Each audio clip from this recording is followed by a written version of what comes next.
kapayapaan. Magandang araw po sa inyong lahat mga kapatid sa pananampalataya sa buong Pilipinas at sa buong mundo. Naririto na naman po kami, ang Kingdom of Heaven and the Holy Nations of God, para sa isa na namang pag-ayag na aming pong pastor, ang tunay na sugo ng Diyos sa ating kapanahonan ngayon na pinagkaloob ng ating Panginoong Diyos ng ayon sa kanyang kalooban.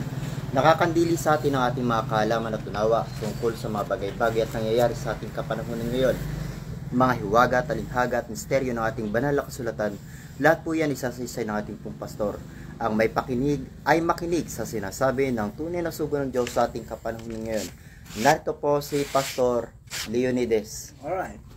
Kagaya ng sinasabi ko sa inyo, kahit na walang magandang umaga, binabati ko kayo dahil yan ang kaugalian nyo mga tao. Alright. So, alam ba ninyo ang nagaganap sa ating kapanahunan na naghahari na Satanas sa buong sanlibutan at binulag niya ang inyong mga kaisipan para wag sumilang sa inyo ang hiwaga ng Ebanghelyo ni Kristo? Bakit? Hinahadlangan niya na mahayag ang Ebanghelyo. Dahil pag nahayag ang Ebanghelyo, sabi ko sa inyo, nakatala dyan sa propesya na siya igagapos ng Diyos sa impyerno para wag nang mang-abala pa dahil yun na araw na kanyang paghari. Ang paghari ng Diyos ay walang gumagambala sa kanyang patakaran, yung kanyang kalooban sa mundong ibabaw, maghari ng kanyang kalooban.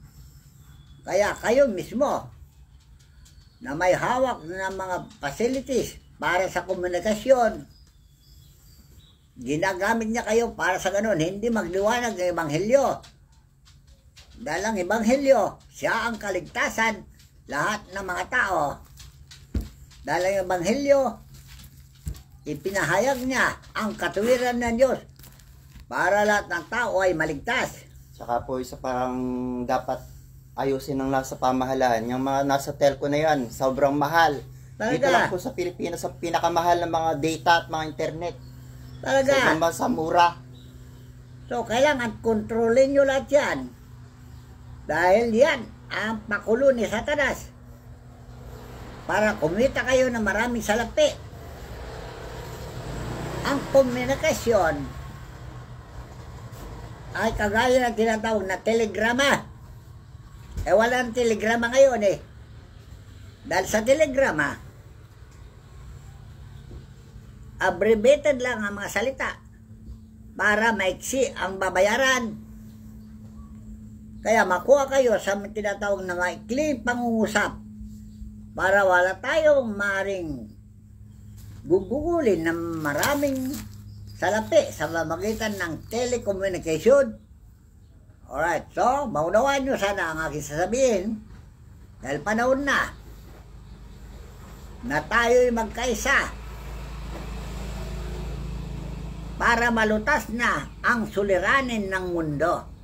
Dahil kung walang pagkakaisa, kagaya ng panahon ng mga Israel, yung tinatawag na Tower of Babylon,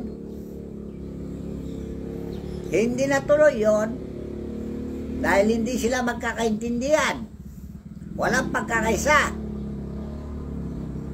Kaya, yung Tower of Babylon ay nagiba at hindi natuloy. So, ganyan din ngayon.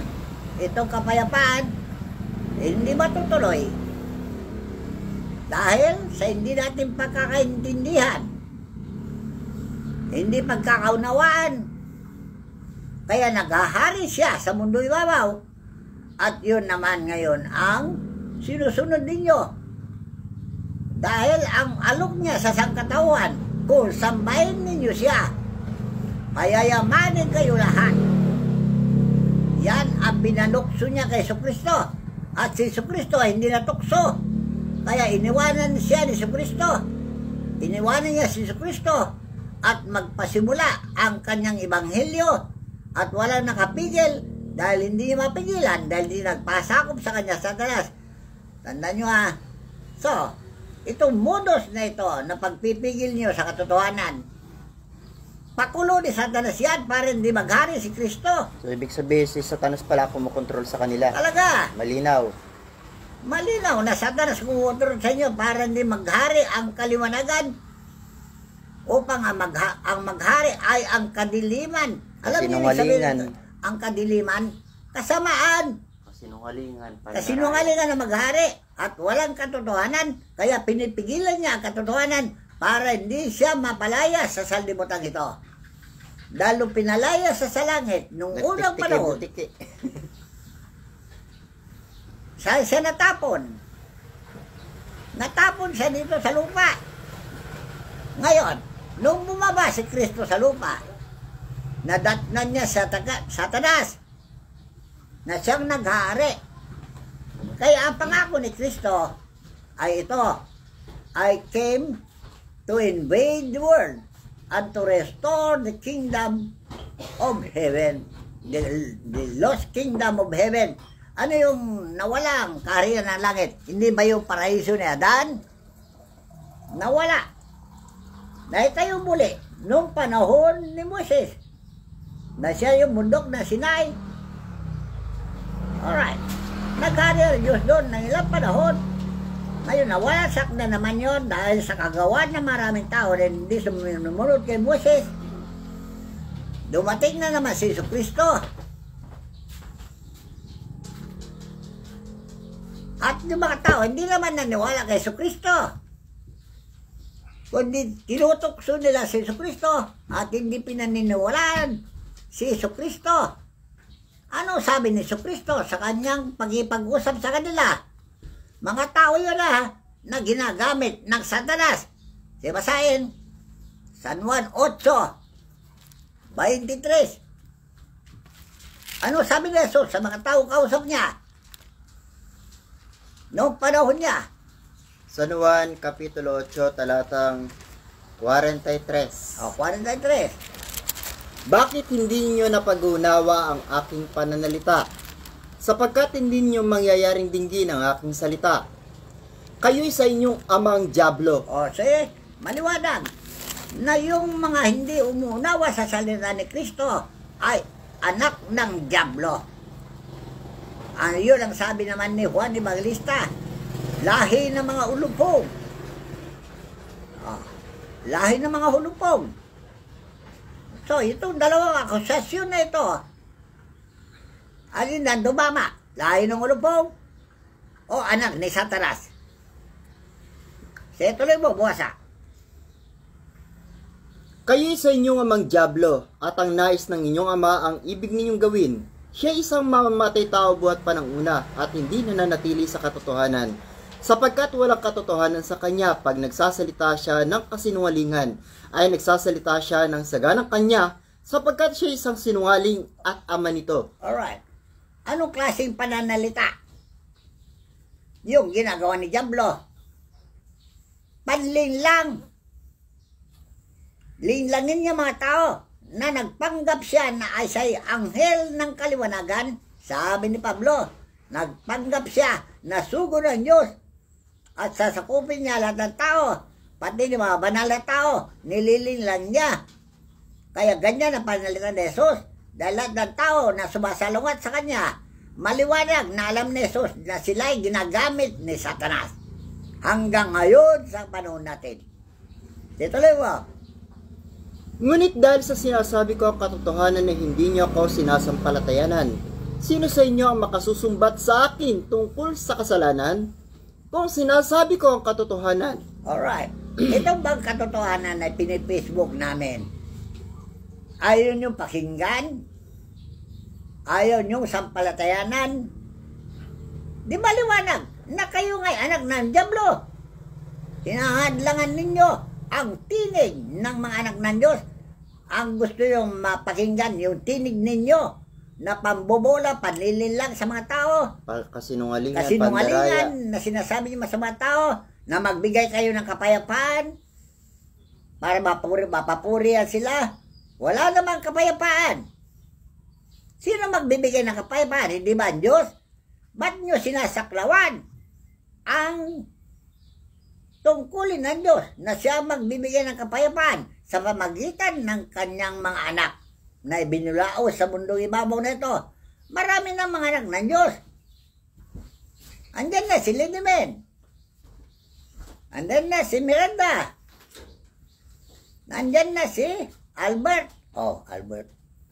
Dato Katarungan. Si Dato Katarungan. Si Ray Valeros. Valeros. At marami pang iba. Nandyan na si Lin Agno. Lin Agno. Nandyan na si Pau Chip Acosta.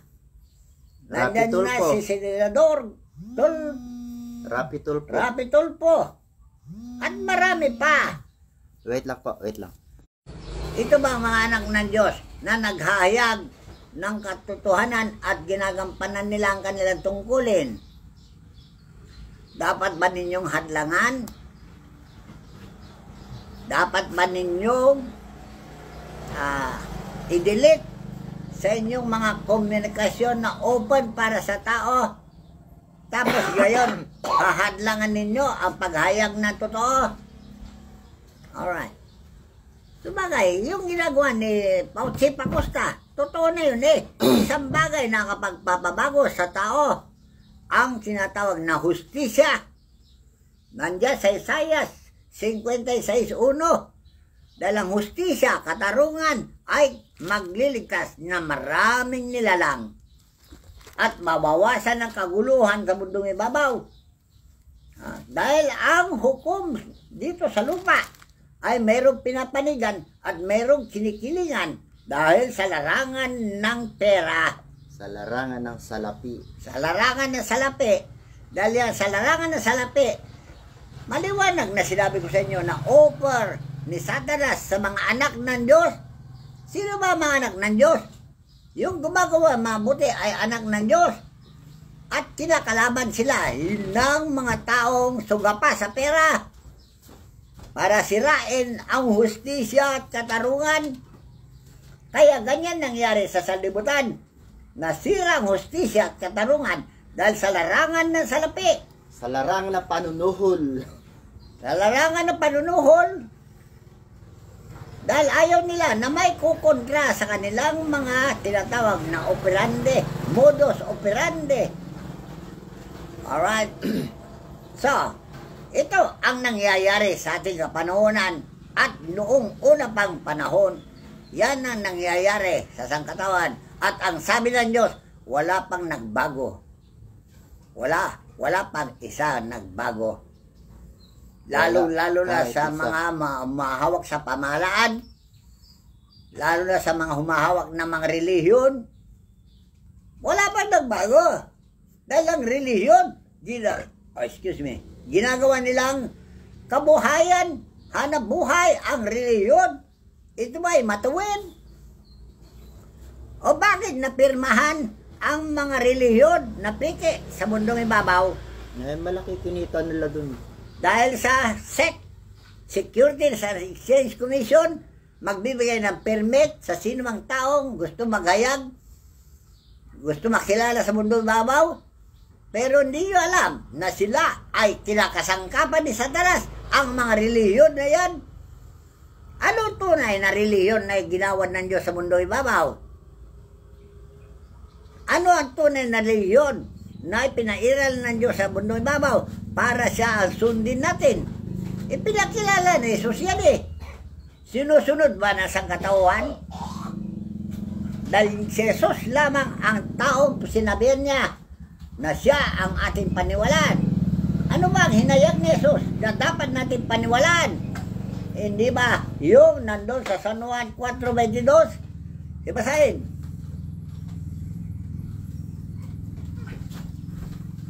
San Juan, Kapitulo 4, talatang 22.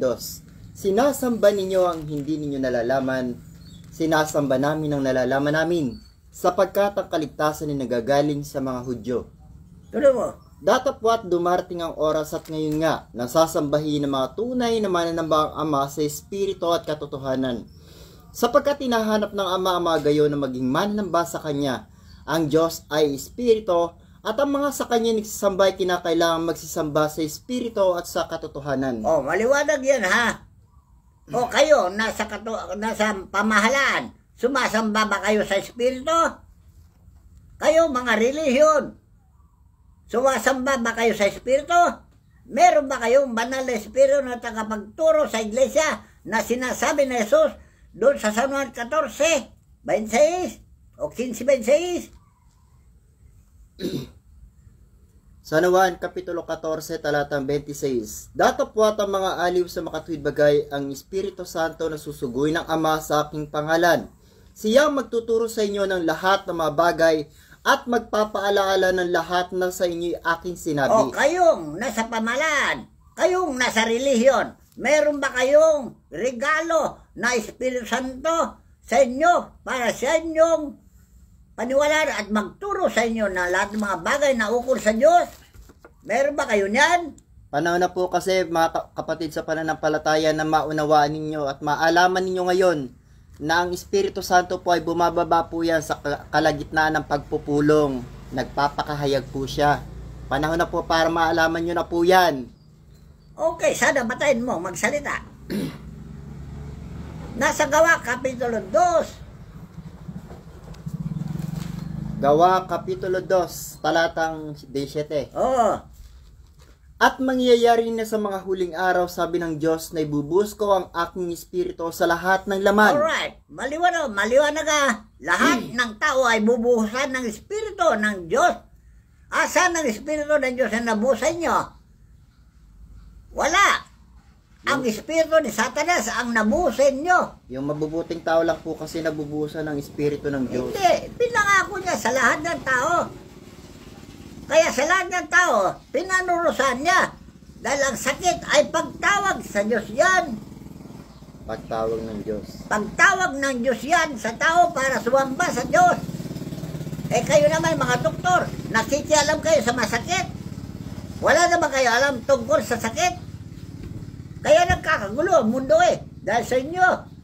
Kung ano-ano pinapabrika nyo sakit sa mga tao. Na pinaniwala nyo sa mga tao na kayo'y magagaling. Bakit hindi nyo pagaling yung COVID? Kinukulam. Dahil ang COVID, hindi nyo alam kung ano ang halo ng sakit na lagnat. Alam ba ninyo mga doktor yan? Kaya huwag kayong magsikilan sa mga bagay na hindi nyo alam ha. Dahil si Jesus lang ang nakakalam sa mga bagay na yan.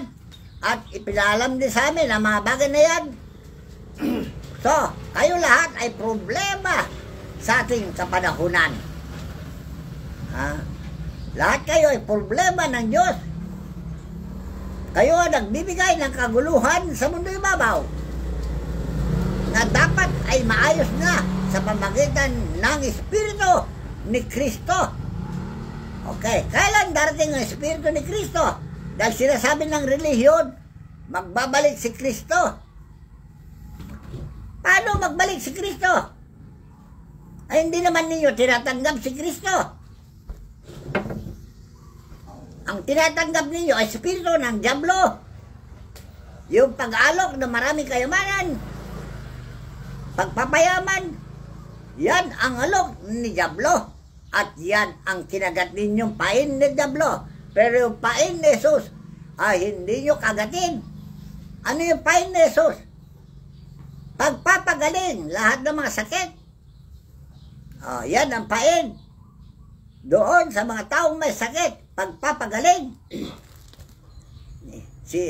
Hinahadlangan ninyo dahil lahat na lang ng chemical na gamot ay pinapairal ninyo at hindi naman akma sa sakit na umiiral sa ating panahunan. That ang solusyon ng sakit ay walang iba kundi si Kristo. Tandaan nyo yan ang solusyon. Lahat ng mga bagay na sino man sa kanya sumampalataya ay hindi mapahamak, hindi ba ganon? Bakit? Ano ang kapangyarihan taglay ni Kristo?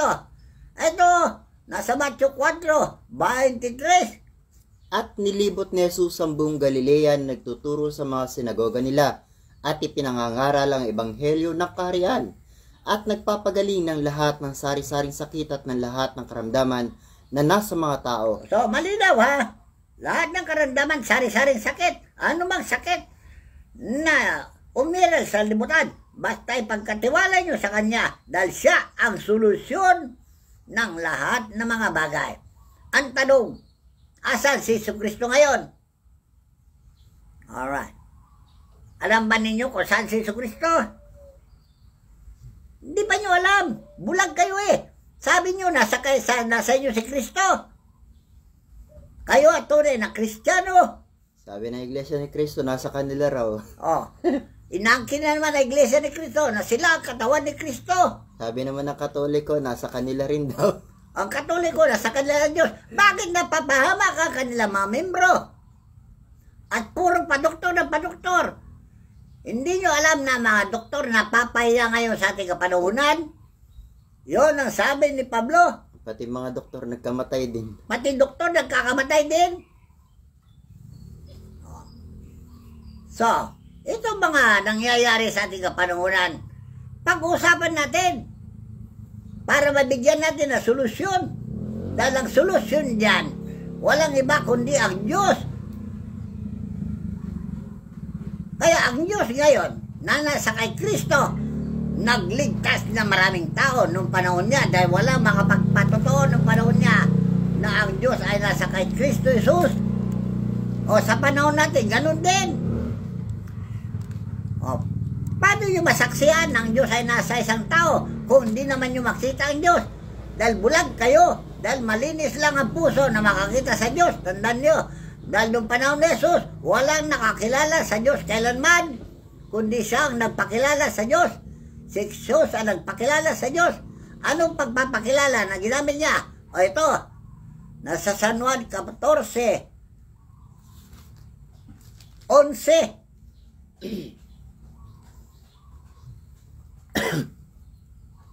Sa 10 po ba? Hanggang 11. Sa 11 na. Magsisampalataya kayo sa akin na ako'y nasa Ama, at ang Ama ay nasa akin. O kung di kayo'y magsampalataya kayo sa akin dahil sa mga gawarin. Alright. Makapagaling ba si Jesus ng sakit kung walang Ama sa kanya? Dahil yun ang sinabi ng mga apostol na kung wala ang Diyos, wala tayong magagawa. Kaya si Jesus ba ay makapagaling kung wala ang Diyos sa kanya? Ngayon, sa panahon natin, ito ang alok niya sa 12 na.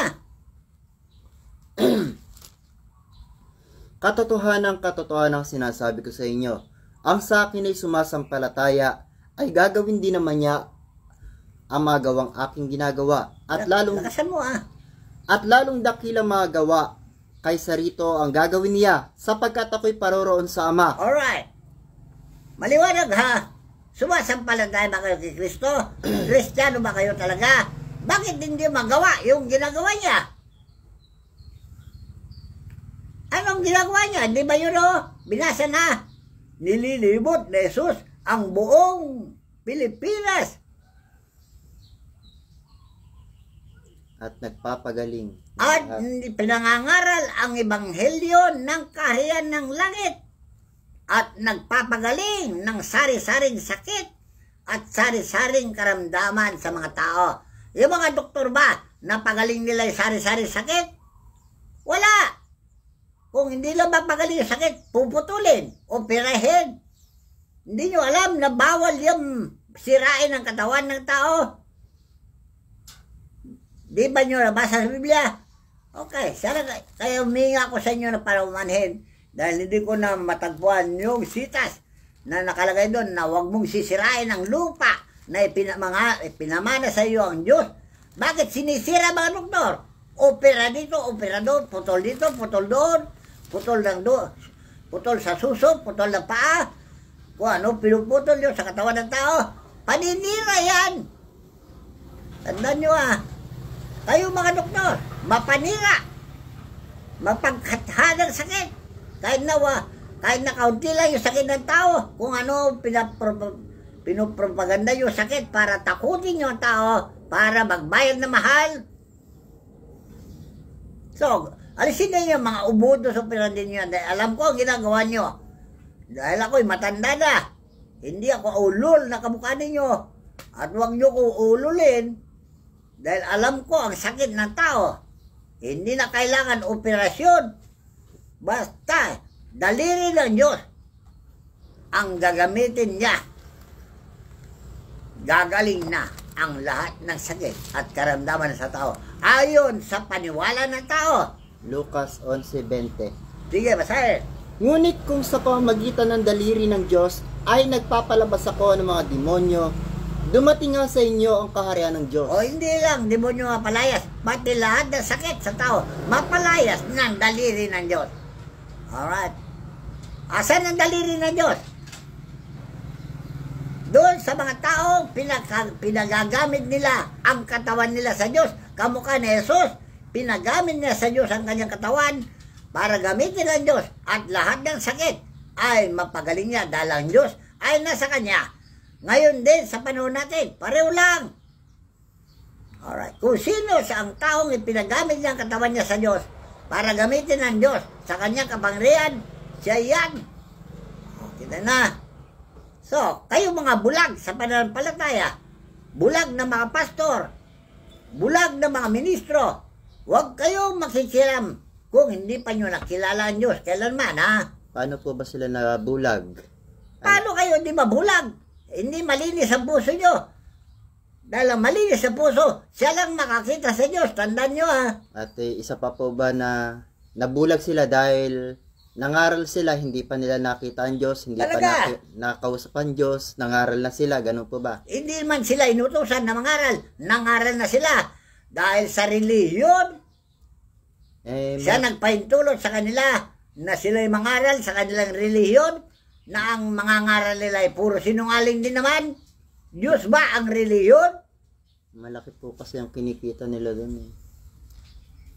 Hindi lang yun, malaki kinikita talaga panukso ni Satanas yun para hindi maghari si Kristo. Ano kasi ang relihiyon ng Diyos? Alam ba nyo ang relihiyon? Kasi ang relihiyon, hindi nyo alam ang kahulugan ng relihiyon. Ano ang pananampalataya na kinaroonan ng Diyos mula pa sa pasimula? Si Adan at Eva. Yan ang kauna-unahang relihiyon na sinasabi nyo. Wala pang relihiyon kasi pananampalataya. Inilagay niya si Adan sa paraiso para mamahala. Ang Adan ba anak ng Diyos? Anak ng Diyos yan si Adan.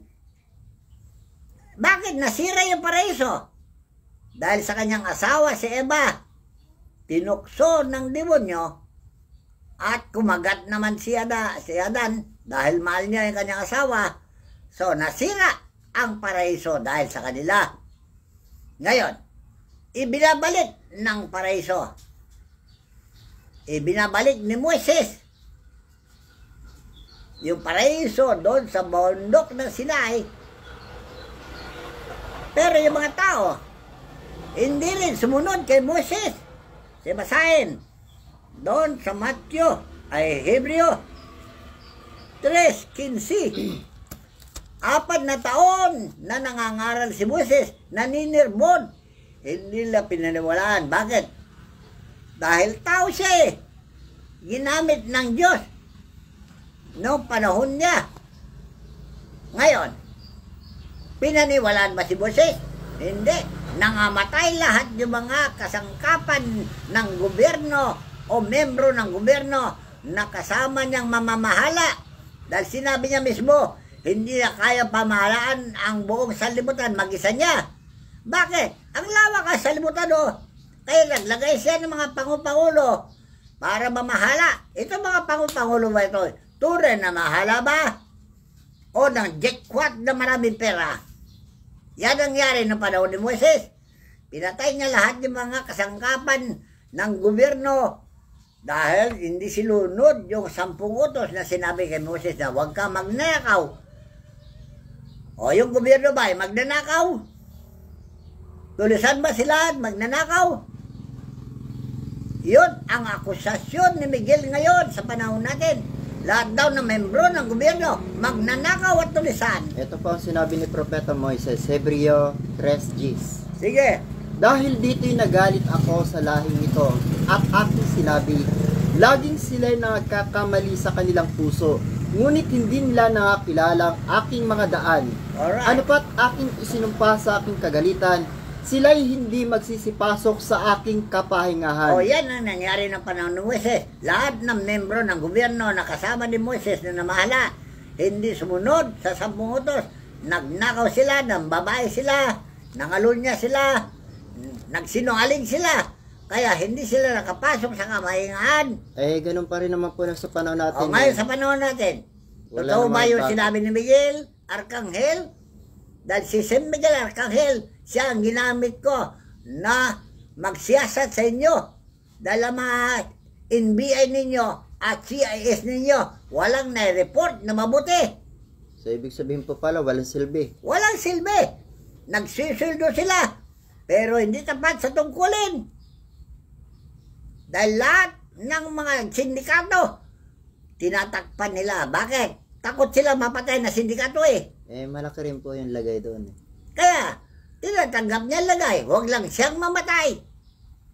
O, kita na. Makatarungan ba yan? Yung pinapakita nyo sa mga TV? Okay, ginagamit nyo ang TV para magkapera din kayo. At ginagamit ng TV yung karahasan ng gobyerno. Totoo ba yun? Para ko, akusahan kayo. Sa TV lang yan. Alright. So, ito ba? Totoong buhay? Yung nagaganap sa TV? Iba-iba pang artista na ginagamit ninyo para makasanayan ng tao ang pagsisindikato. Para sa ganun, wala kayong suspetsa. Dahil napanood lang niyo sa TV. O, sa cellphone. Alright. Ito ang nagaganap sa ating panahon. Alright. So, ito ang nagaganap sa ating panahon. Naganap din ng panahon ni Moises. Ngayon, ng panahon si Kristo, ganun din. Nung tuligsan niyang gobyerno. Doon sa Matthew 23. Bakit akala nyo si Moises lang ang tumuligsa? Kaya na si Jesus ay tumuligsa. Dahil yan ang utos na ginaya niya doon kay Isaias 58:1. Basahin po natin muna yan. Sige. Isaias Kapitulo 58, talatang 1. Humiyaw ka ng malakas, huwag kang magpigil. Ilakas mo ang iyong tinig na parang pakakak at iyong ipahayag sa aking bayan ang kanilang pagsalangsang sa sangbayan ni Jacob, ang kanilang mga kasalanan. Alright. Hindi ba nyo alam na maraming ginawa ni Jesus na hindi nakasulat sa aklat na yan?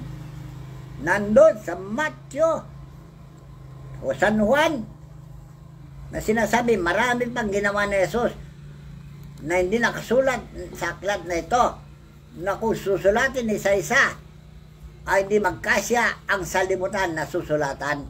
Eh, meron po kasi mga nangangaral na sinasabi nila, paano kami susunod yan? Eh, iyan ikay inutos sa mga Israel nung panahon nila. Iyon po yung sinasabi ng ibang nangangaral. Bakit? Sa kanila ikaw yung inutos, hindi sa atin. O mga gunggong na mga ngaral na yan, ang Biblia ay permanent na batas. Noon pa hanggang ngayon, permanente. Kaya sabi ni Jesus, huwag niyo sabihin na ako'y naparito upang labagin ang kasulatan o ang mga propeta. Hindi ako naparito upang labagin, kundi upang ganapin. Ano ang utos ng Diyos kay Propeta Isaias? Ayun na nga, umiyaw ka na malakas. Ginawa ba ni Jesus yun? Ginawa. Ginawa niya. Nung umiyaw siya na malakas, anong ginawa nila sa kanya? Binalaan siya na huwag magsasalita. Dahil sa oras na magsalita siya laban sa kanila, ililigpit siya. Ngayon, nung pinahanap ng mga gobyerno na hanapin niyang Kristo, sino nagturo? Hindi ba si Judas? Dahil nasuhulan ng pera, magkano suhol niya? 30 pirasong pilak para isumbong kung sino ang Kristo sa kanila. Dahil hindi lang alam kung sino ang Kristo sa kanila. Eh si Judas nakakalam. So, hindi akalain ni Judas na parurusahan si Kristo. Dahil nilinlang siya ng mga sundalo. Ano sabi niya sa mga sundalo? Ano gusto niyo sa Panginoon ko? Kakausapin lang namin siya. Bakit siya nagsasalita laban sa gobyerno? Akala niya ganun lang ang gagawin nila. Hindi niya alam kasi dahil si Judas hindi manghuhula. Hindi niya hulaan kung anong plano itong gobyerno laban sa kanya. Ng gobyerno ay patigilin siya sa kasasalita laban sa kanila. Yan ang nakalagay sa kasulatan. Marami pang sinalita ni Jesus laban sa gobyerno Na hindi nasulat. na hindi nasulat sa Biblia. Alright. Ngayon, nung sabihin niya yon, balak ng gobyerno na iligpit siya, hindi naman alam ni Judas na iligpit siya. Kaya nung parusahan ng mga sundalo si Jesus, pinagpapalo, pinagsipa, pinagsampal, anong ginawa ni Judas? Dahil di naman niya plano talaga na patayin si Jesus. Inangad lang niya yung pera. Alright. Ngayon, nung nakita niya pinaparusahan si Jesus, anong ginawa niya? Hindi ba tinapon yung pera? Sinasauli niya sa mga sundalo? Ano sabi yung mga sundalo? Wala kami pakalam sa'yo. So, dahil hindi alam ni Judas na yan ay pakulo lang yung reward para madakip si Jesus. Dahil matagal nang hinahanap ng gobyerno si Jesus. At ang ginamit, isa pa, ay si yung sundalo. Anong pangalan yung sundalo? Cornelio, ano ba?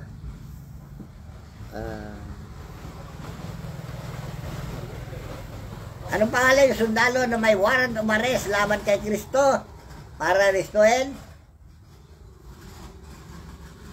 Limotok. So, nakalimutan natin ang pangalan niya. Constantino. Yun ang kapitan ng sundalo na binigyan ng warrant of arrest upang arestuhin si Kristo. Noong unang atake ni Constantino, nakita niya si Jesus na nangangaral ng gagamot, nangangaral ng ebanghelyo ng gagamot. Anong sabi ni Constantino? Dahil si Constantino, hindi, kaya na sundalo, hindi masama. Hindi ka mukha ibang sundalo. Hindi lahat ng sundalo ay masama. Kaya na sa panahon natin. Hindi lahat ng sundalo ay masama. Pero ang sundalo napipilitan na sumama dahil sa kislap ng salapi. Eto, ano nangyari nung makita niya si Jesus? Ano sinabi niya kaya sa kanyang isip? Baka sabi niya, ingot yung aking mga commander, official. Dadakpin mo itong taong ito. Ang bait-bait pala. Nangangaral na ebanghelyo, nang gagamot sa mga tao, libre pa. Tapos dakpin ko ito. Eh paano sa mga tao na tinutulungan niya? Paano yung mga tao na pinangangaralan niya? Kung dakpin ko ito, di. Yung masamang hangarin niya, nailigtas lahat ng mga tao, mawawalang kabuluhan. Yon siguro ang nasa isip ni Constantino. Kaya hindi niya dinakip si Kristo. At sinabi niya, magkita tayo muli. Ngayon, pagdating niya sa kampo, inusig siya ng kanyang mga opisyalis sa kampo. Asan si Jesus? Ang sabi niya, wala, hindi ko nakita. Maghapon ka, nagliwaliw dyan sa hindi mo nakita. Alam kong pinakamatino ka sa sundalo. Alam kong hindi. Alam mo lahat ng bagay. Nakikita mo lahat ng bagay dahil ikaw ay sundalo. Kaya alam niya kung saan naroon si Jesus eh. Nasa grupo ng mga Hudyo. Kaya pinunta niya diretsa. Alright. Pag-usap nila, inaralan siya ni Jesus ng ebanghelyo at lubos na niniwala siya sa ebanghelyo dahil ang ebanghelyo ay kaligtasan lahat ng mga tao. At yun ang gusto ni Cornelio, na mawala ang karahasan sa mga tao dahil ang mga tao manggagawa talaga masama. Kaya yung plano ni Jesucristo na warakin o wasakin ng kasabahan, pumayag si Constantino. Dahil si Constantino, ayaw niya ang karahasan sa lipunan. Ayaw niya katarantaduhan. kawalang yan, na yan ang pinakilala ni Kristo na ayaw ng Diyos. Kaya nung naunawan ni Constantino na yung plano niya ay plano ni Jesucristo, nagkasundo sila. Ngayon, pagdating sa kampo, hinahanap si Kristo.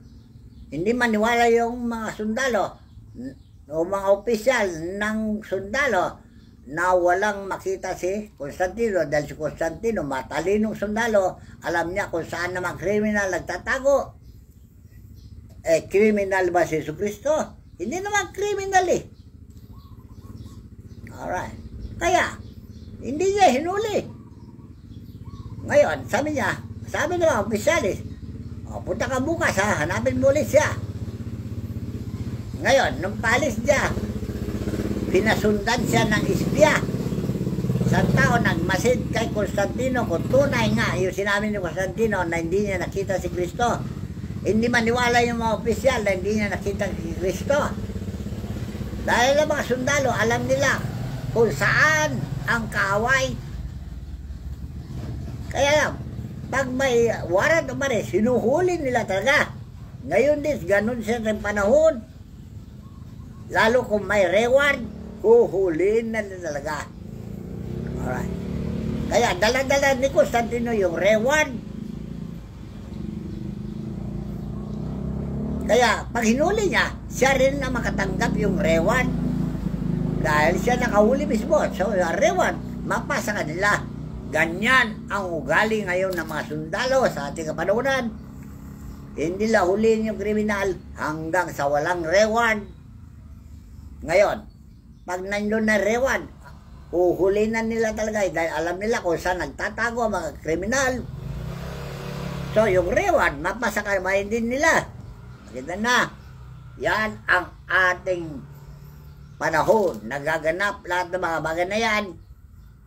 So, noong hindi na inuli, sinumbong yung espiya ng gobyerno na nag-usap sila ni Jesus. Kaya pagdating sa kampo, anong ginawa kay Constantino? Di ba pinarusahan? Ilang sampal ang parusa kay Constantino? 200 sampal. At sino ang sumasampal? Di ba yung ginagawa nila mga berdugo kung tawagin?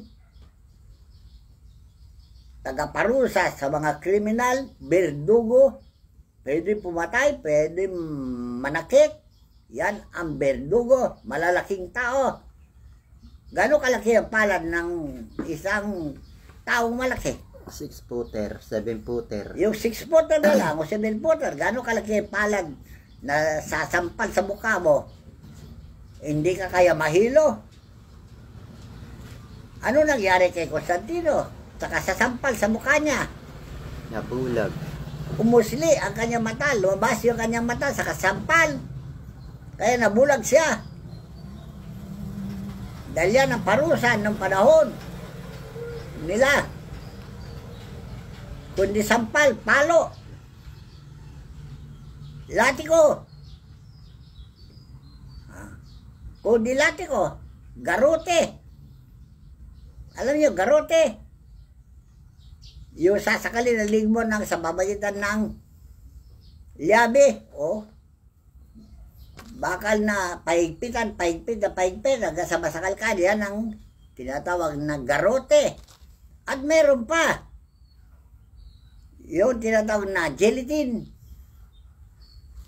Alam niyo, gelatin, isang matalim na bakal na mabigat at nakaumang doon yung liig mo. Ibabagsak sa liig. Tapos babagsak yung malaking bakal na matalim. Kaya maputol ang liig mo. Oh.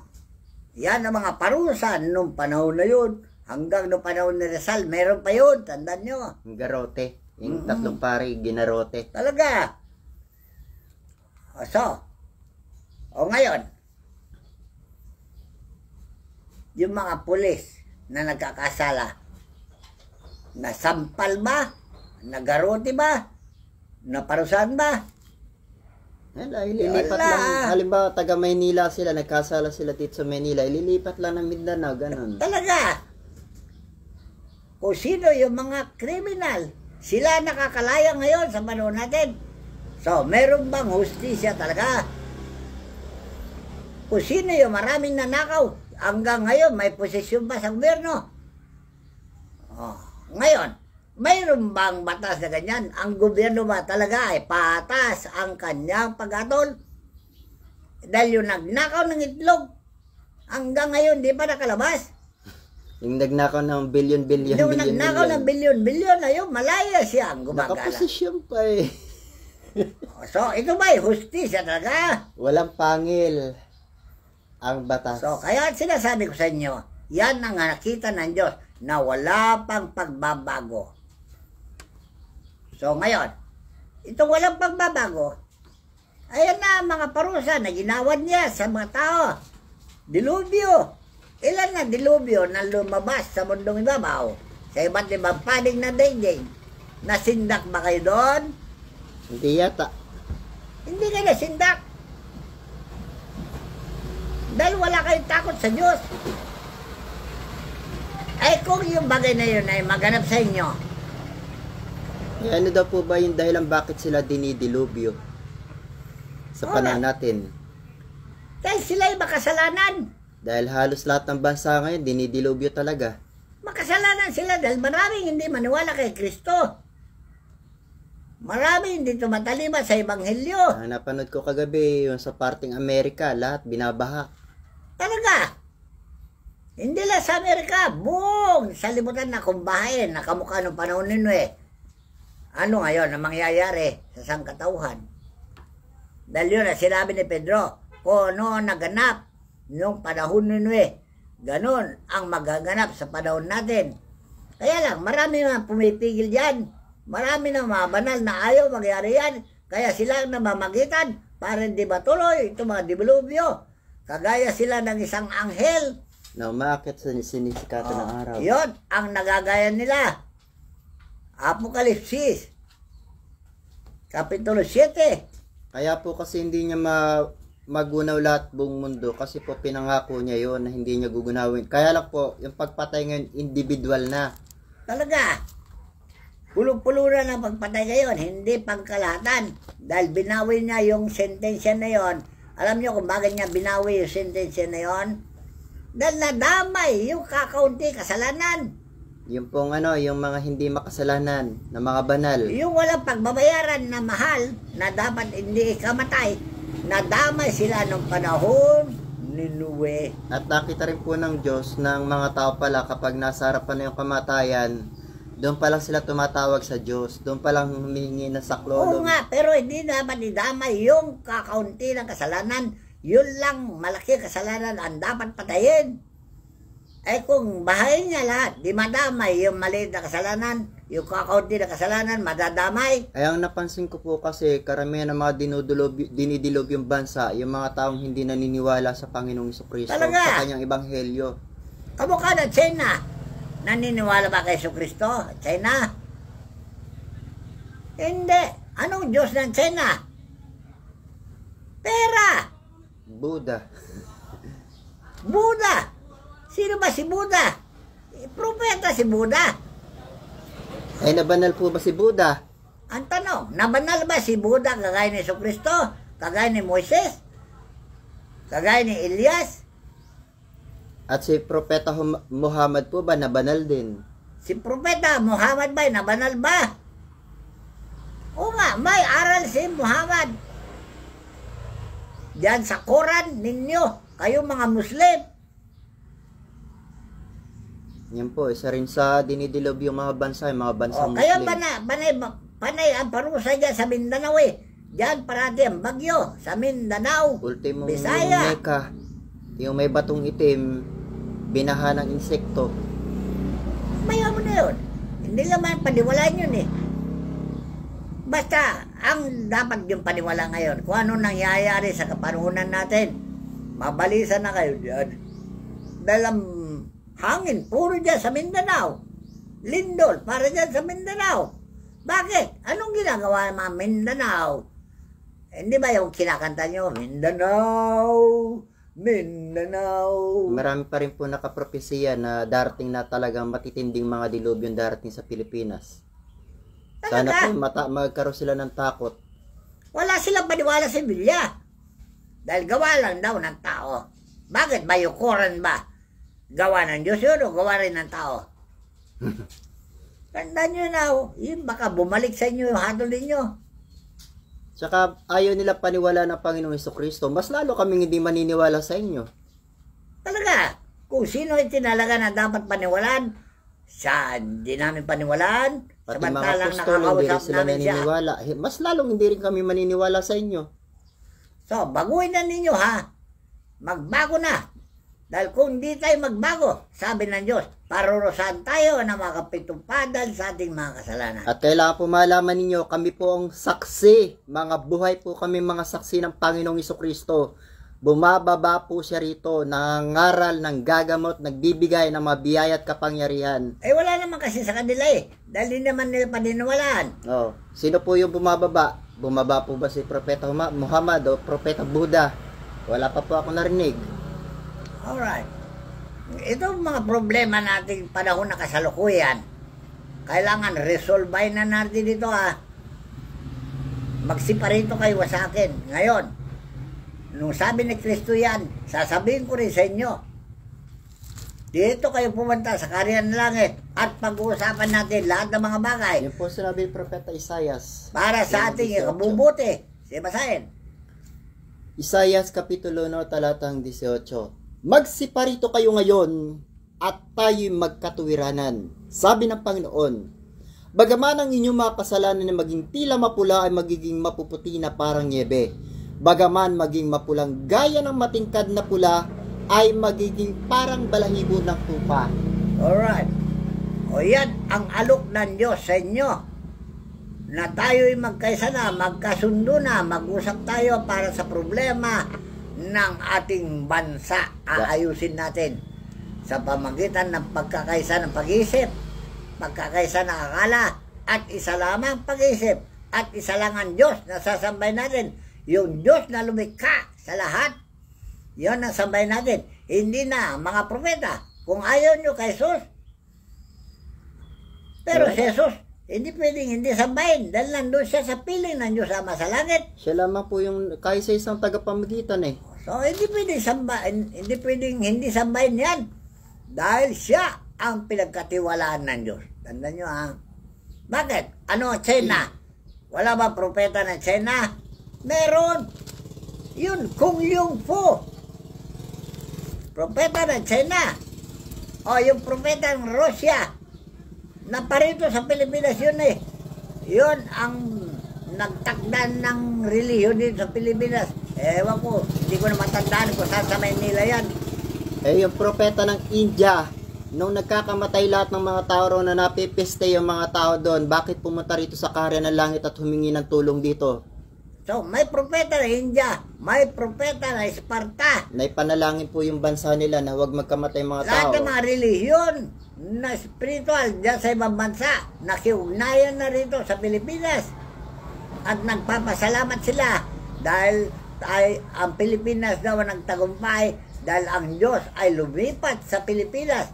Hindi po ba dapat matuwa yung sambayan ng Pilipino dyan sa mga balita na yan? Nang panahon ni Adan, umalis siya sa Paraiso, pumunta sa bundok ng Sinai. Nung umalis siya sa bundok ng Sinai, napunta sa Jerusalem, doon sa bayan ng Juda. Kaya lang po, kung titingnan nila, ang Diyos ay lupalipat-lipat. Kapag ang bayan ay magulo, lumilipat po sa bayang payapa at tahimik at may Pag hindi niya kapayapaan. kursunada, yung tao sa paligid niya, iiwanan niya sila. Paano po kung iwanan ng Diyos ang bansang Pilipinas? Nakatagda. Sinabi niya, na kung di tayo tumino, iiwanan niya tayo. Alam niyo po ba yung mangyayari kung sakaling iwanan tayo ng Diyos? Lahat ng dilubyo, ibubuhos na po dito. Hanggang sa magkamatay mga tao, ganun po ba? Maliit lang na Pilipinas para hindi niya kayang gunawin. Tandaan nyo ha. Alam ko, ang estado ng isla ng Pilipinas, nakatungtong lang sa bato. Pwede niyang gibayin yan at malunod ang Pilipinas. Kagaya ng ginawa niya doon sa Atlantis. Oh, hindi ba nawala Atlantis sa mapa? Isang pagputok lang po ng bulkan yun. Bulkan lang ang gumiba sa Atlantis. O, dito sa Pilipinas. Sakala nyo kaya, ano ang manggiba ng Pilipinas? Karugtong lang daw po ng Pilipinas yung Atlantis. Talaga. Marami ring bulkan dito. Kaya niyang ilunod ang Pilipinas kung gibayin niya ang umahawak sa isla ng Pilipinas. Ano umahawak? Mga bato lang yan sa ilalim ng dagat. Eh kung nagawa po kasi niya palubugin ng Atlantis, kaya rin niya palubugin yung bansang Pilipinas. Talaga.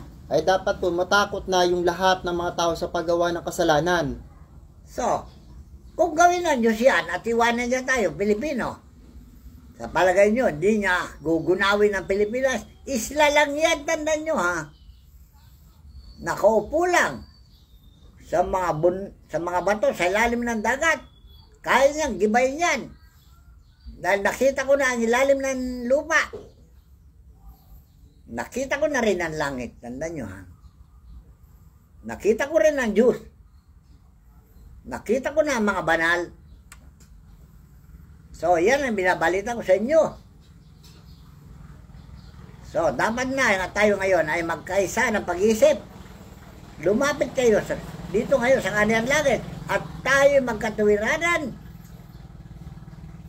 Para sa ganoon, pairalin natin ang batas ng Diyos. At ang Diyos ang mamahala sa atin.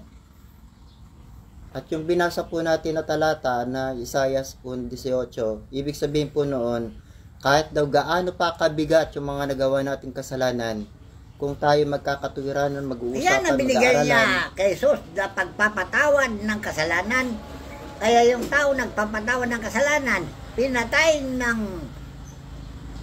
ating mga magulang nung panahon niya. Baka kasali tayo na pumatay. Dahil dito sa aking lugar, sa Malite, Bulacan, nung sabihin ng Espiritu na yung isang tao na may sakit, na siya ang sumaksak sa tagiliran ni Kristo, napahiya siya dahil di niya matanggap na siya yung tao noon na sundalo ng gobyerno na sumaksak sa tagiliran ni Jesus. Hindi niya matanggap dahil hindi niya alam ang hiwaga ng buhay. Ang tao po'y pabalik-balik lang. Kaya tayo ngayon, hindi niyo alam kung sino kayo noon at sino kayo ngayon. Diyos lang nakakalam. Tandaan nyo ha. So, alin na kayo? Yan ang sinabi ni Kristo. Mag-aral kayo sa Kanya dahil siya Espiritu na. Bumababa rito sa amin. Linggo-linggo yan. Anumang oras na gusto niya. Kinakausap niya kami. Ito pong iglesia ni Kristo hanggang ngayon magmula noon after 3,000 years pinangangaral na ang Panginoon sa Kristo tao. Hanggang ngayon tao pa rin nila pinangangaral. Inaangkin nila na sila tunay na iglesia. Hindi naman. Peking iglesia yan Iglesia ni Manalo yan Hindi iglesia ni Kristo. Kaya nga po ang sabi ko sa kanila, yung po bang isang bata after 3,000 years, bata pa rin? Napaka-simple lang po niya tanong na yan. Kaya ayaw nila lumapit sa ilaw, sabi ni Kristo. Ayan po, malinaw talaga. Para hindi masaway ang kanilang mga gawa. Yung sinabi ng Panginoon. Dahil ginagamit nila ang pangalang Kristo. Pag ninegosyo lang, tignan nyo, ang laki ng arena nila dyan sa Bukawi. Ganun din si Kibuloy. O, lahat na biningwit ni Satanas, pinagnegosyo ang pangalan ng Kristo. Mayayaman na sila, negosyante na sila, kaya ayaw na nilang masira ang kanilang negosyo sa pangalan ni Kristo. Ano sabi ng Biblia? Huwag niyong gagamitin ang pangalan ng Diyos sa walang kabuluhan. So, ginamit niyo ang pangalan ng Kristo sa pangunulisan, pagnanakaw, pandaraya, pandarambong. Maglubay-lubay na kayo ha. Baka mamaya isunod niya ang Pilipinas. Tandaan nyo. Bagay, alam, kahit na gunawin niya lahat ng tao Dahil alam ko na maliligtas kami, na kami mananampalataya. Kumusta yung hindi mananampalataya? Hindi ba kahabag-habag ang abutin nila? Impyerno? Kaya kami, may awa sa mga tao. Namamagitan kami sa babalarangan ng pagbabago. Dahil kawawa kayo. Tao rin kayo kamukha namin. Sinasabi ko sa inyo. Ayaw namin na kayo may impyerno. Kaya ginagawa namin lahat ng paraan para makumbinsi namin kayo sa pagkakaisa. At sa lahat naman po ng mga manggagamot, huwag nyo ra po na ikagalak na kayo nakakapagpalayas ng mga demonyo. Ang ikagalak daw po ninyo ay yung mga pangalan ninyo ay matala sa aklat ng buhay sa Talaga? kalangitan at sa lahat po yan, ng mga tao. Oo nga. Nagalak kayo, nakalista na kayo sa langit. Eh, paano yung hindi nakalista sa langit? Natutuwa kayo? So, alalahanin ninyo na mga tao, kamukha ninyo, kailangan din naman maligtas. Kaya iligtas natin ang salibutan. Tandaan nyo para hindi magtabo ng kaparusahan, para lahat ng tao ay mapunta sa Diyos, magbalik loob sa Diyos. Dahil tayo lahat ay anak ng Diyos. Tandaan nyo lahat ng kaluluwa natin, galing sa Diyos. Kaya gusto niya lahat ng kaluluwa natin magbalik sa Diyos. Hindi mapunta sa impyerno. Kaya po kailangan din malaman ng mga tao ng Diyos po'y gumagamit ng mga taong makatutulong din naman para mahatak yung mga tao na ayaw maniwala sa Diyos. Talaga yun ang plano ng Diyos. Isinugo ng Diyos ang pumapatay. Isinugo rin ng Diyos ang bumubuhay. Ang tagapagligtas. Ang nagliligtas. So, yung maniwala, sila maligtas. Yung hindi maniwala, kawawa sila. Ayun, Bagay ako yung awang-awa Ano sabi ng Diyos? Huwag mo silang kaputan. Kawaan mo sila. Hindi po sinabi. Yung sumampalataya ay hindi hinahatulan. Pero yung mga hindi sumampalataya, hinatulan na. Talaga. Ayan ang hatulo. Kailan pa maging kaginawaan ng buhay natin? Kailan pa maalis ang gulo-gulo? Kung hindi tayo magkaisa. Magwakas ba ang gulo-gulo kung hindi tayo magkaisa? Mga reliyon, magkaisa na tayo. Huwag niyo sabihin na kayo lang maliligtas. Mga engot kayo. Ay sabi rin po na iba reliyon walang abuloy, walang Hindi. kaligtasan. Sila lang daw ang maliligtas. Paano yung ibang mananampalataya? Huwag niyong gamitin yung salitang pambobola Ayun po, nagtatalo-talo ibang reliyon. Pag hindi ka raw pumasok sa reliyon nila, wala ka raw kaligtasan. Kalukuhan yan. Nakapasok lang, ligtas na. Kahit nandito mabad ng batas at palatuntunan ng Diyos, ligtas na. Kaya nga po ang sabi rin Kaya huwag niyong gagamitin ang salita na pambobola, panluluko.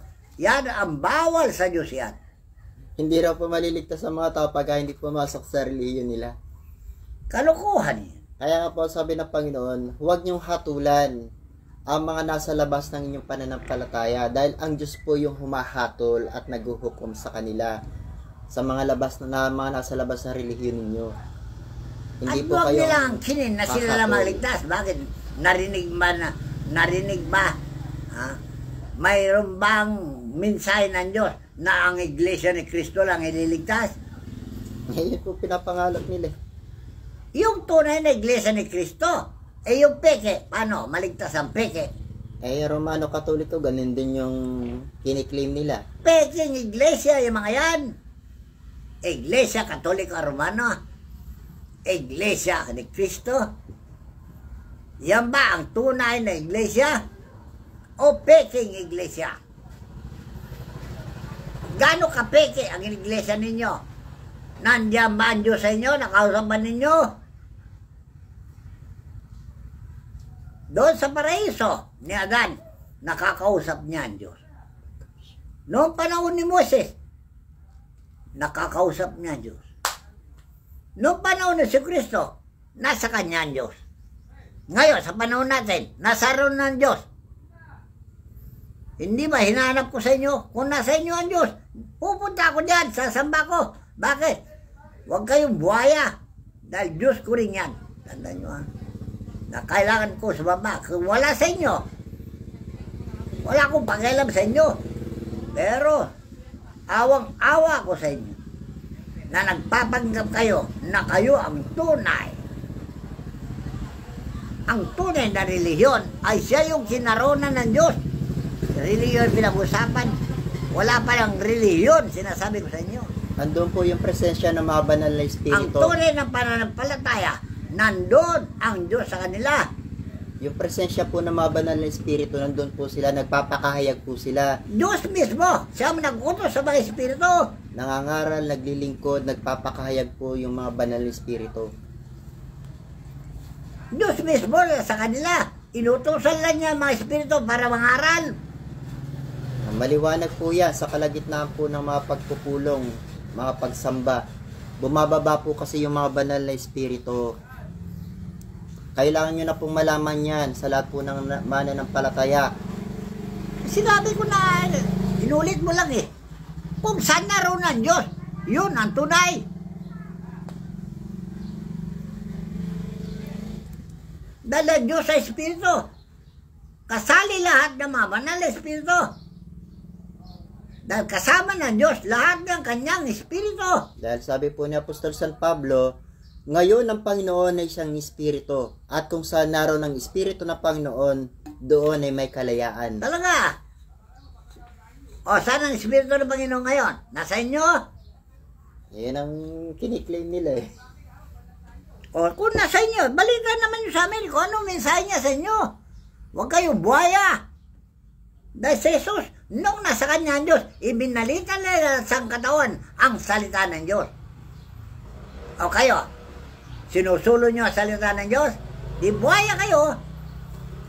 Ginagawa pa yung negosyo, reliyon ninyo, buhaya kayo talaga.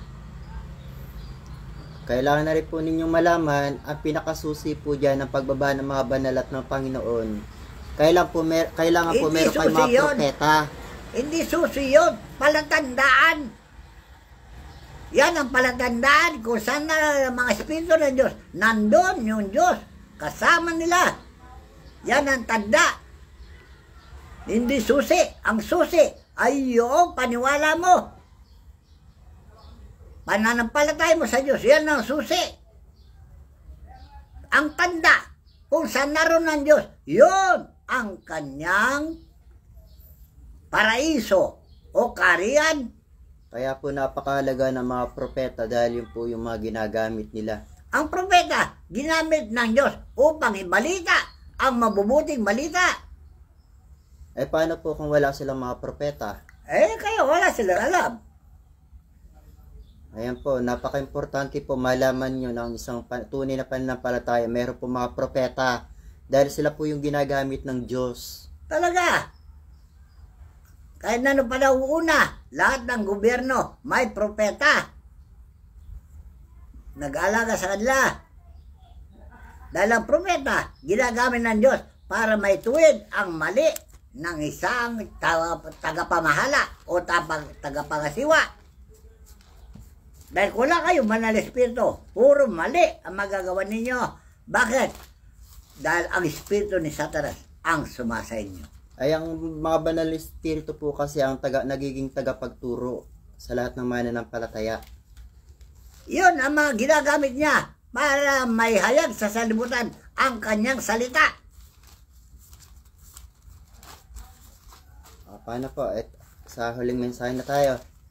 Kaya ito masasabi ko sa inyo. Okay, mag-aral kayo mabuti sa Ebanghelyo. Unawain ang bumabasa. Huwag kayo magmamarunong. Sinabi ko sa inyo. Kaya nga po lagi ko rin sinasabi, hindi po biro ang magbasa ng banal na kasulatan. Dahil yung pong banal na kasulatan, pinuno po yan ng hiwaga, misteryo, talinghaga. Paano nyo pong maipapaliwanag yan? Wala silang alam. Ito lang binitawan ko na hiwaga ng Ebanghelyo eh. Hindi na alam. Ito na, ang palay ay hindi dadami, kundi mamatay. O yan, ang isang hiwaga ng Ebanghelyo. Kung hindi maintindihan, magtanong kayo sa akin. At saysayin ko sa inyo ang hiwaga ng salita ni Kristo na yan. O ito na po yung ating huling mensahe para po sa inyong lahat. Kaya po kami nangangaral para po kayo ay busugin namin ng mga aral ng katotohanan, na kayo ay mabigyan namin ng lahat ng mga kaalaman tungkol sa Espiritu. Yun din po yung nais ni Apostol San Pablo sa inyong lahat. Ito po, unang taga-Kolosas, Kapitulo 1, talatang 9 hanggang 10. Ito rin po yung nais namin sa inyo. Kaya po kami naghahayag sa inyo sa bawat araw para kayo ay aming mabusog sa lahat ng mga katotohanan na nais nyo malaman. Dahil dito kami naman mula ng araw na aming marinig ito ay hindi kami nagsisitigil ng pananalangin at ng paghingi ng patungkol sa inyo upang kayo puspusin ng kaalaman ng kanyang kalooban sa buong karunungan at pagkaunawa ayon sa Espiritu. O paano kayo mapuspos ng kaalaman? Wala naman matalino sa inyo para magbigay ng karunungan. Puro kayo bobo, nagmamarunong, nagmamataas. Kaya po itong aming ginagawa ay bilang pagmamahal sa inyong lahat ng pastor na kayo mapuspos ng buong kaalaman tungkol sa Espiritu, na lahat po ng mga ginagawa namin ay para po sa inyong lahat, na ang bawat mga tao ay magkaroon na po ng kaalaman tungkol sa kalooban ng ating dakilang Ama at ng ating Panginoon, upang kayo magsilakad ng nararapat sa Panginoon sa buong ikalulugod niya, hindi po sa ikasasama at ikagagalit, sa ikalulugod po. Ala na, hindi nila mababago yung mga yan dahil sila ay nabusog na ng pera. Yumaman na sila sa alok ni Satanas, kaya hindi na sila makaalis yan para sila palakan dikit. Kaya po patuloy pa rin kami nangangaral, at sabi rin po ni Apostol San Pablo, at magsipamunga sa bawat gawang mabuti at magsilago sa kaalaman ng Diyos. Paano sila magbubunga na mabuti? Hindi naman nila mapigilan ang kanilang sarili. Dahil yung sarili nila na makabateryoso mga tao. Kaya po malaking bahagi po ng mga kasalanan na nakagawa po nito, yung lahat po ng mga nangangaral ng banal na kasulatan, na hindi po nila naunawan at naintindihan yung Biblia, ay nangangaral po sila. Talaga, pakialamero kasi mga yan, kaya naligaw ang mga tao at marami silang nabiktima. Kaya nga po nagbigay ng babala si Propeta Malakias na nagbabala na po siya. Binalaan na niya yung mga di banal na saserdote. At si Apostol Santiago naman, binalaan din po niya yung mga guro daw na hindi naman talagang guro. Paano sila mabalisa? Sila ang akala nila, sila ang mga banal na tao. Paano sila matitilag? Sila ang naniniwala sa sarili nila, sila ay banal. Pero ang hatol ng Diyos sa kanila, sila yung mga di banal na tagapagturo. Ay sinagot naman po ni Apostol San Pablo, kaya sila gumagawa ng mga ganung bagay para sa kanilang sariling tiyan. Talaga? At para sila ay yumaman. So hanggang dito na lamang po, at maraming salamat po sa inyo lahat. Nawa po ay nabusog kayo sa aming inihaing pagkain sa inyo na mga salita ng katotohanan na dapat niyo pong malaman. Maraming salamat po sa inyong lahat na patuloy na nakikinig ng mga tunay na aral ng katotohanan ng ating pong pastor, ang tunay na sugo ng Diyos sa ating kapanahon ngayon. Tunay nga po na tangi ang sugo lang po ng Diyos ang ibinigay ng ating Panginoon sa ating lahat upang mangaral, upang wala na pong tao pang maliligaw pa. Maraming salamat po sa inyo lahat. Ang lahat ng kapurihan, kapangyarihan at karangalan ay ating itinataas sa ating dakilang Ama, siya nawa. Maraming salamat po.